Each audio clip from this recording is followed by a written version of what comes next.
Check it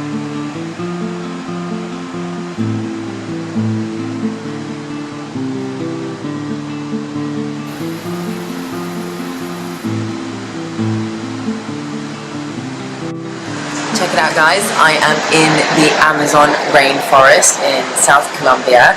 I just arrived this morning, and tonight I am going to be doing my first ever ayahuasca ceremony right here in the homeland of ayahuasca, and I am very, very excited, a little bit daunted, but mainly excited because I've been trying to do this ceremony for I've been thinking about it for a couple of years now. Tried to find somebody to do it in England, and it didn't happen. So now I've been guided to take this trip all the way down to Colombia, South Colombia, the Amazon rainforest, and do it here. And I've just arrived at this hostel that a friend of mine who I met while I was travelling in Pai in Thailand. If you guys followed those vlogs, who is currently here at the moment working with some shamans who are inviting me to come down here and experience it. Ooh, how unprofesh! Excuse me. Yeah, let me move that out the way. Okay, yeah, so before, I'm going to have the ceremony tonight, which is kind of soon, considering I literally just got here this morning, and it just...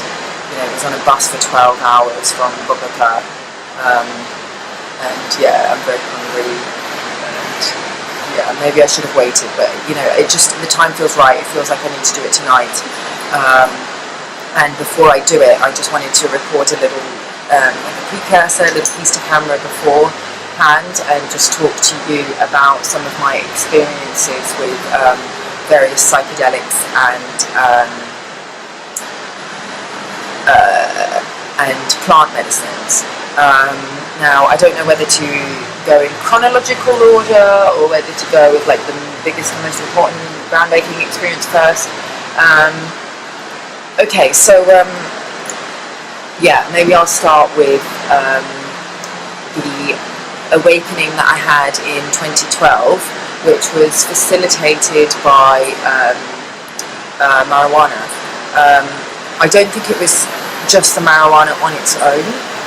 It was also, I had been for 4 days, four consecutive days of neurocranial restructuring sessions. If you guys don't know anything about that, it's quite similar to craniosacral therapy. It's like balloon sinusplasty. They basically put a balloon inside your nostril, a very small balloon, and once they've loosened up some of your connective tissue, they basically expand the balloon, and it moves the plates in your skull back to where they were originally when you were first born. Because the thing is that the plates in our skull are not actually fixed; they move slowly over time, and this can cause kind of asymmetry in the face and the body. And I was mainly just using it for vanity purposes, just because of my modelling. I wanted to symmetricalize my face without going down like a plastic surgery route.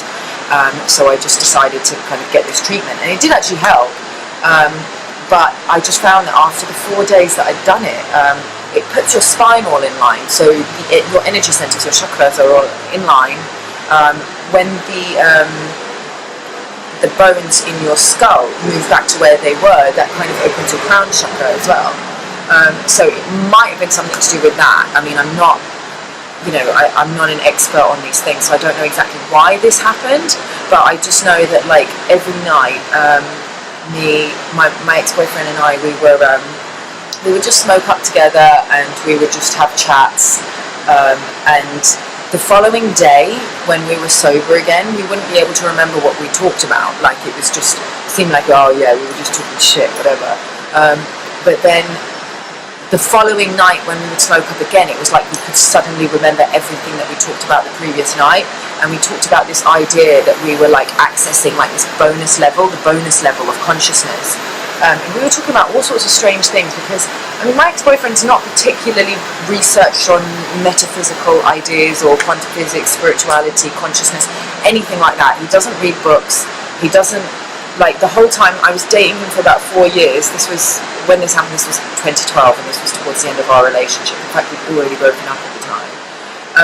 We'd never had conversations about spirituality or anything like that. The most we'd discussed was maybe vegetarianism, because we were both vegetarian, but that's as far as it went, really. I think we maybe used to chat about conspiracies sometimes, but it didn't ever move outside of the five sense reality. So I remember he said something to me one night which was strange. He said, if the universe is always expanding, surely that would mean that every possibility must already exist. And I was just like, what? How do you get that? Like, I mean, at this point I since read Gregg Braden's The Divine Matrix, who kind of explains that in an ever-expanding universe, you've got, a multiverse, basically, parallel universes. Every possibility that you can ever imagine exists somewhere in a parallel universe. But he just kind of came up with this on his own, and I was just like, okay, sounds interesting. And then I just remember on the last night, after the 4 days that we'd had the session, on the last night, we smoked up, and I started getting this strange feeling that it was like a rushing, like I was getting really, really small inside my own body, until I became just a point of pure consciousness, just looking out through my eyes. And I was kind of I was quite scared, because I didn't know what was happening, and it was very, very intense. I felt like I was going to pass out, it almost felt like I was going to die. And once the feeling stabilised, then I realised that I was just a pure point of consciousness, looking out through the world, through the eyes of this flesh suit, this physical body called Sundial, who at that moment I had absolutely zero identification with. I was no more identified to my own ego self than I was to my ex-boyfriend, who I was talking to on FaceTime at the time. And I just remember saying to him, I was just like, this is so weird. I feel like I'm the controller, and I'm watching through the windscreen, being my eyes. And I even made up a little funny song about it, like, I'm the controller, and I'm watching through the windscreen. And I kept on singing this over and over again. But it was very strange. I suddenly felt like everything around me started vibrating with this very intense energy. And the feeling of, if you're familiar with the idea, I mean, I don't know the word for it, I'm sure that there is a word for it, but it's not coming to me right now, but the idea that if my hands are here and I can't see my own hands, I can still feel where they end. I can feel where I end. But in this experience, suddenly everything in my bedroom started vibrating with this energy, and I could no longer feel where I ended. It was like I was everything. I could feel the walls as if I was the walls. I could feel the ceiling as if I was the ceiling. The curtains as if I was everything in the room. I could feel it as if I was it.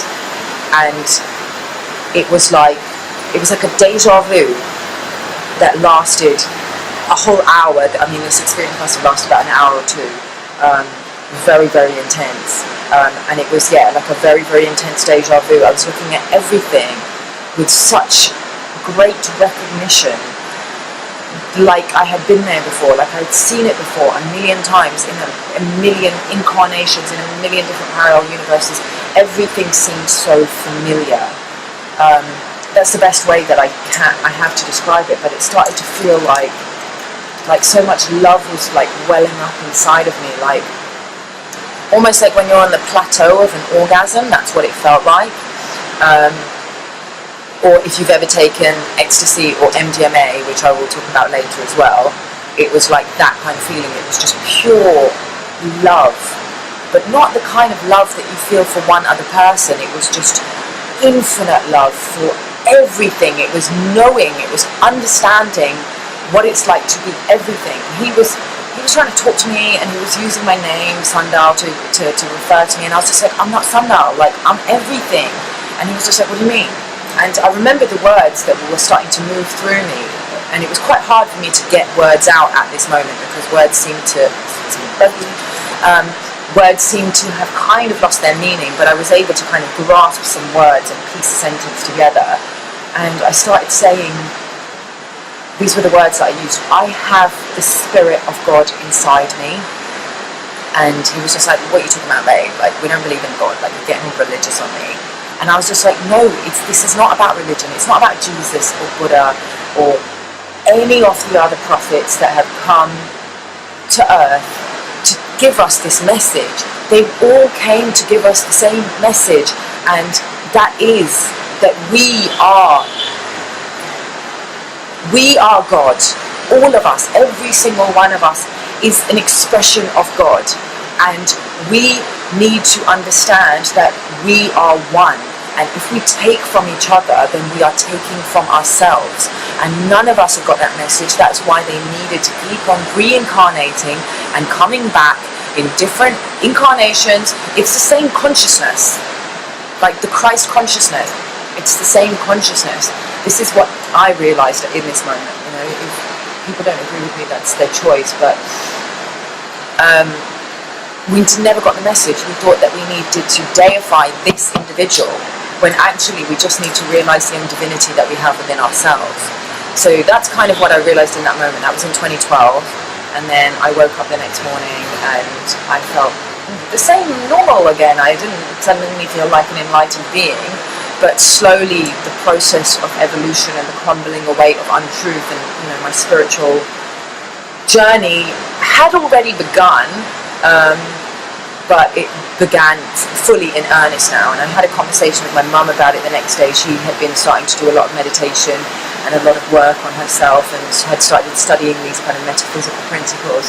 And she kind of, she believed me, she validated me, which was what I needed at that moment, because I didn't know if I was just imagining it or what the whole thing was. But that was the most intense experience that I've ever had, and that was just on cannabis. And even now, if I smoke weed, I do find that it kind of opens me up to almost like the next dimension, where I'm able to, like, my empath abilities become very, very intensified. I can feel, you know, the energy in the room, what people are feeling and things like that. I start becoming very connected to music, all sorts of things. But I am aware that sometimes with these certain what's the word? I don't want to say chemicals, they're not chemicals, but with these certain substances, that sometimes it can expand your aura and it can make you more connected. It can give you like extrasensory perception and stuff like that. But I have read somewhere that it does create tears or holes in your aura, in which thought forms and entities can get lodged and can actually, you know, kind of take control of you and, you know, just use your body for their own little purposes. And I have actually experienced this, and you know, when I was with a friend of mine in Bangkok, who can actually see entities. And I remember one time we were just sitting around chatting, and this friend of mine, he was actually flirting with the guy that I was dating, and I was sitting there, and the guy that I was seeing at the time was just having this conversation with him, and they were kind of leaving me out, and I started getting a little bit jealous, and so I started asking questions just to kind of draw attention to myself, just kind of to get them to notice me, and it wasn't really working, and I just started to feel a little bit like annoyed, and I was just like, what is this? Like, I haven't felt this way for months. Like, I've been doing so much. This was about a year after this Kundalini experience.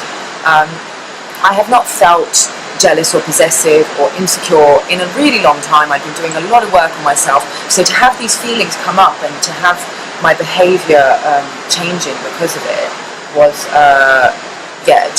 it made me think maybe this is one of those times. I've had this conversation with this particular friend of mine about entities and how they can take control of our consciousness if we give them permission to, and make us act in ways that are not in our best interests. And I was just like, maybe this is one of those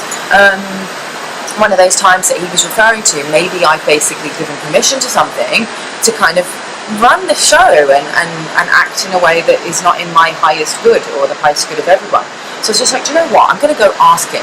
I'm going to ask him for clarification, see if he notices if maybe it's not me running the show. So I went and I sat down in front of him, and he was just talking to, you know, the guy that I was dating, not really paying attention to me, and I sat down right there in front of him. And he's just like, yeah. And so I didn't want to interrupt him. I wanted to wait and get his attention. And then he looked at me, and as soon as he looked at me, he went, whoa, and looked away. And I was like, what? And he goes, get away from me, get away from me. And I was like, why? And he goes, you know why? And I was just like, no, tell me. And he goes, get away, like you got something going on. And wouldn't talk to me for about a good half hour until things had calmed down. And then the next day I asked him, what did you see? And he said that he saw like a grey light in my eyes, that it was something that was not evil or ominous, but something that was not serving me. And as soon as I had shone the light of awareness on it, it went away. And it was interesting because one of the friends that we lived with at the time had some real problems with narcissism, and I could just overhear that he was being quite abusive to the girl that he was staying with. And I remember that night he came into our room and he was just joking around and stuff, and I looked at him, and when he looked at me there was like a black, not a light, but like an absence of light, like a black something that shot out of his eyes. And as soon as I saw that, I just felt like utter terror, and then it disappeared, as quick as it arrived. And I was just like, whoa, something really dark is going on with him. And then he went back into his room, I went back into my room, which was next door, and then I heard him get into a big fight with the girl that he was involved with. I wouldn't say girlfriend, because he had some problems with narcissism and didn't really have girlfriends, he just had women around him. I could hear him hitting her. So that was that experience. Now I can't say for sure that I saw, what I saw was real or some kind of like, entity, but I'm just telling you what I saw. The other experience, I want to talk about psilocybin, magic mushrooms, that I did while I was in Pi. If you guys want to check out the vlogs that I did in Pi and see what it's like there, it's just my favourite place in the world. You can check out my vlogs. But we went to this place where they do mushroom shakes, and they do it in this bar, and you've just got a fantastic view, kind of like the view that I've got here, of just the whole valley, and it's just beautiful. And the sun, it's called Sunset Bar, and the sunset, you can go there to watch the sunset basically. And we did mushroom shakes this one day, and oh my god, it was just, I was not expecting to have an experience like this, because I've done magic mushrooms before, but I'd always used them recreationally, so I wasn't expecting to see what I saw. But I really started to, obviously I got the giggles like you usually do, but then I started to see these rainbow lines of energy connecting from the sun to the trees. It was like I could see the trees were like taking in the energy from the sun, and I could see like these lines with like rainbow light going down them as the tree takes in the energy, and then they were giving out the energy, and then birds and butterflies were flying past, and I could see the lines connecting to the birds and butterflies as they were like breathing in the oxygen that the trees were giving out. And the more I looked, the more I could see all these lines intersecting, and it was like a sacred geometry pattern, and I could see myself connected with all of it, like how the lines were connecting to me. And then I looked over at this tree that they have there, and it's a very, very old ancient tree with a lot of roots that go into the ground, and I could feel the energy of the tree, and that it was a very, very deeply feminine energy, very, very feminine, very old, very wise, very divine feminine, like a wise old woman. But her energy was not distinct and separate like how a human would be. It was more that her energy was expressed through the tree, but also came from the earth, like she was connected to everything around her, but also, I wouldn't say it was like Mother Earth, like the whole of Mother Earth. It was definitely that tree's consciousness, but she was definitely she was grounded. And I could see, again, with the rainbow lines of energy moving up through the roots in different colours, and then it was literally like the tree was like pulsating or breathing. I can see a little animal over there. I wonder what that is. the tree was literally like pulsating, like she was breathing almost. And there was a huge, in the center of the tree, with all the lines of energy converging from everywhere, was like a huge kind of, like a mandala, like a moving, colourful mandala with all these sacred geometry, rainbow patterns moving in and out. It was so beautiful. And I just remember having this realization, like I was sitting there watching the sunset, and I went to go, I was just like, I want something, and they were just like, oh, do you want a beer? And I was just like, nah, that doesn't feel good, I don't even like beer. Cigarette, I tried to smoke a cigarette, and I was just like, what the fuck is this? Why do I do this? Like, why am I putting this into my body? Like, that's not what I want right now. I need something, I need some fuel. I need something that's going to feed and nourish my body. So I went to the bar, ordered some drinks, ordered some for the guys that we were with as well, and then the whole transaction of having to exchange the money for the drinks was very weird for me. I was just like, what is this? I had no attachment to the money. I was just like, this is something that kind of belongs to me, but it's not, doesn't belong to me. It's just moving through me so that I can get access to the resources that I need so that I can keep on enjoying this fantastic sunset or whatever it is that I'm experiencing in the world. Even my phone was with me. I was just like, what is this? And I was like, this is a device so that my person can communicate with other persons to do work that I need to do on this planet so that I can get this money, so that I can get the resources that I need to continue enjoying this beautiful sunset. And then I was just like, why do we poison ourselves with things? Why do we sedate ourselves with alcohol and cigarettes and buy things? And, you know, why can we not just enjoy a sunset like this and just sip water when we need to? Why do we have to be smoking cigarettes and drinking beer? And we are literally sedating ourselves, and we're not experiencing things in their fullness. We cannot see all the dimensions. We can only see this 5 sense reality.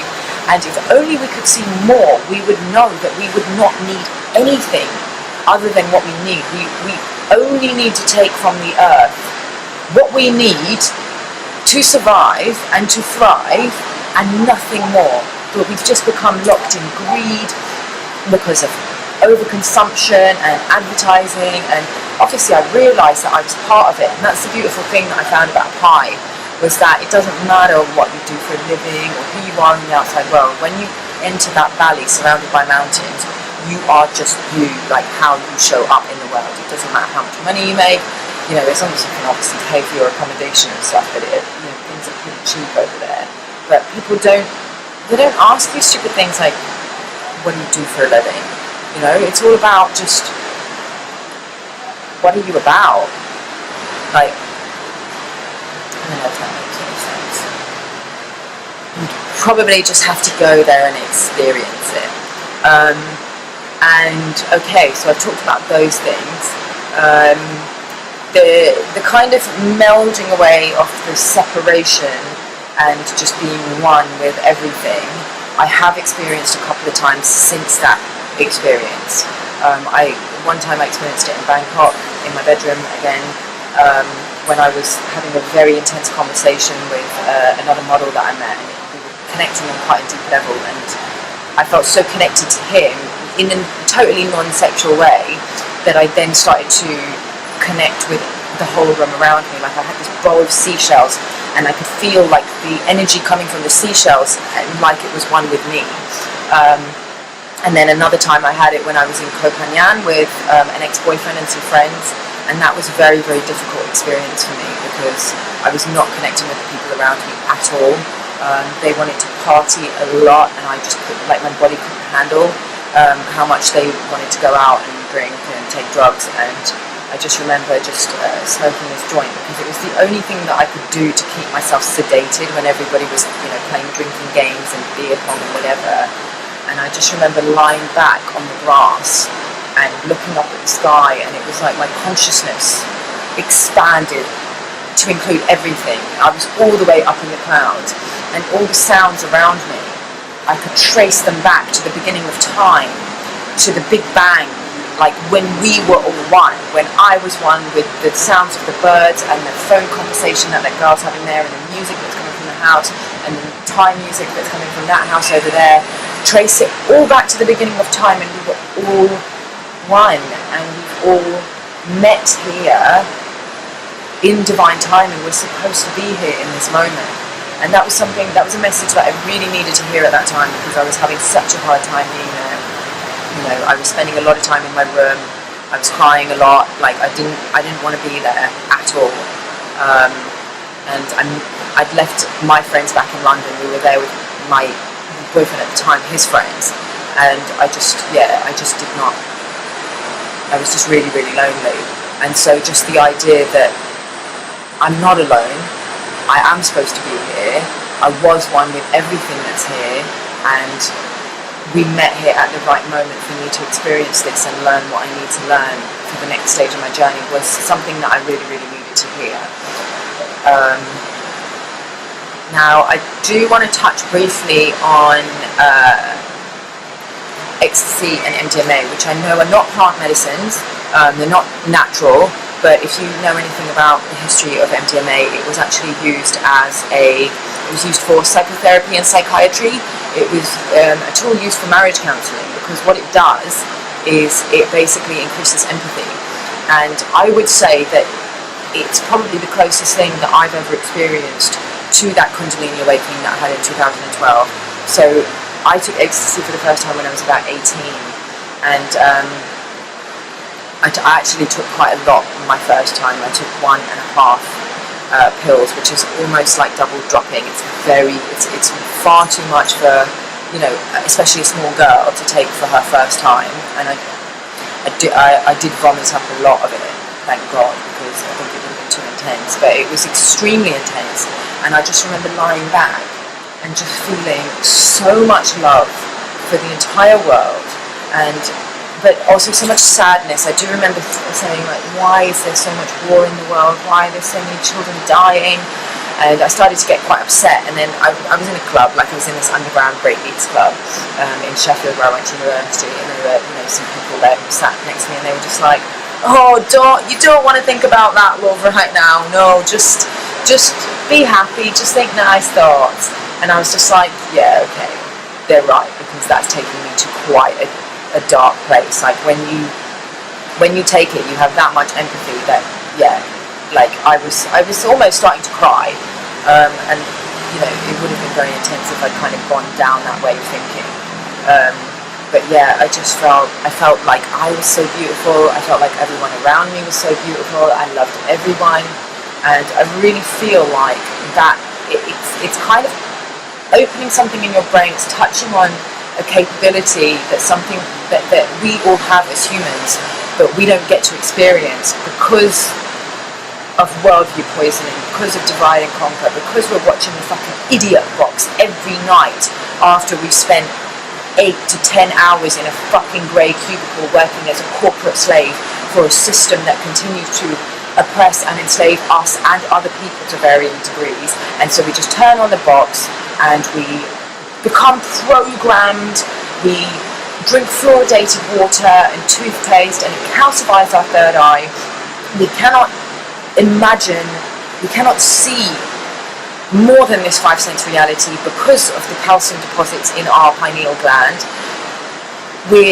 Our extrasensory perception has been completely closed off and blocked, so we do not know what it's like to experience what another person is going through, or relate to another person, or an animal, or even the earth herself, because we've closed off so much of ourselves.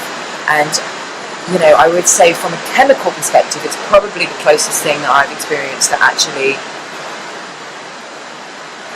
shows you our true capabilities as humans, if we could actually really relate to one another. I mean, the way that I felt when I had that Kundalini awakening, I don't think I could function in the world if I was feeling like that all the time. But I think that's maybe just because I'm living in this dense physical body. Maybe if I elevated my frequency and, you know, healed and cleansed, then I could live with that feeling all the time. And I do find that more and more as time goes on, I have been elevating my consciousness, and I've been getting closer and closer to that feeling. I still sometimes you know, believe in the idea of separation, especially when it comes to people who are still asleep and not really interested in questioning these things and not interested in elevating their consciousness, because I feel like they are the people who are responsible for keeping us enslaved, because they keep on giving our power to corporations and yeah, sorry, I think I've been talking too long. But yeah, just the idea that the sleeping masses are giving away our power to order followers and corporations and governments and advertisers and, you know, all of this stuff. But then at the same time, I understand that we are all expressions of the same one consciousness, and we're just source experiencing ourselves. And when I talk to some of these people, I have to understand that having empathy for others and having empathy for the earth is a privilege when your basic needs are being met. But if you feel like your basic needs are not being met, then of course you're going to be self-serving. Of course you're not going to be awake to more than your own selfish needs and desires. So as much as I despise it, I do sometimes understand it. I do. But I do think that we need to wake up. But I think it is happening. But anyway, I've talked for long enough, and I'm going to make another video maybe tomorrow, or maybe at the end of the week, when I've done 2 or 3 ceremonies, and let you know how they went.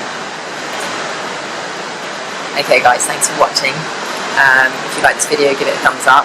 Leave me a comment in the comment box below, and I will see you in the next video. Bye